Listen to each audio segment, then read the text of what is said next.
మీ business ఏదైనా మీ ఊర్లో promotion చేయాలంటే అది సుమన్ టీవీతోనే సాధ్యం. ఇప్పుడే సంప్రదించండి. హాయ్ హలో నమస్తే వెల్కమ్ టు సుమన్ టీవీ. నేను మీ ముద్దం విక్రమ్. నిర్మల్ జిల్లాలో అన్నదాతలందరూ యూరియో రామచంద్ర అని వేడుకుంటున్నారనే చెప్పవచ్చు. ముఖ్యంగా నిర్మల్ జిల్లా కానపూర్ మండల కేంద్రంలోని వ్యవసాయ సహకార సంఘం నందు యూరియా కోసం పడిగాపులు కాస్తూ ఉన్నారనే చెప్పవచ్చు. మొన్న మధ్యనే వాళ్ళు పెట్టుబడి సాయం ప్రభుత్వం అందించింది. దాంట్లో కూడా కొందరికి వచ్చింది, కొందరికి రాలేదు. సరే, పంట పెట్టుబడి సాయం కింద అప్పులో ఎక్కడి నుంచో తెచ్చుకొని వాళ్ళు విత్తనాలు అయితే నాటారు. దాని తర్వాత మొన్న మధ్య అకాల వర్షాలు చాలా పెద్ద ఎత్తున అవడంతో కొందరి పంట చాలా వరకు దెబ్బతిన్నాయి. బాగున్న పంటలకు యూరియా చల్లుదామంటే ఇక్కడ యూరియా దొరకని పరిస్థితి. అంటే రైతులంటే అన్ని ప్రభుత్వాలకు చులకన అయిపోయిందనే చెప్పవచ్చు.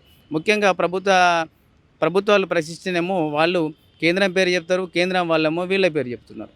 మొత్తానికి ఏదైతేనేమి రైతులను, మన దేశానికి వెన్నుముకైన రైతన్నను మోసం చేస్తున్నారనే చెప్పవచ్చు. అధికారులు తప్పకుండా ఈ విషయంపై దృష్టి సారించి రైతన్నకు, మనకు అన్నం పెట్టే రైతన్నకు ఆ యూరియా తిప్పలు తీర్చాలని చెప్పేసి సుమన్ టీవీ తరపున మేము విజ్ఞప్తి చేస్తూ ఉన్నాం. ఎందుకంటే వాళ్ళు ఈ పంట స్టార్ట్ అయినప్పటి నుంచి దాన్ని అమ్మేదాకా ఎన్నో తిప్పలు పడుతున్నారండి.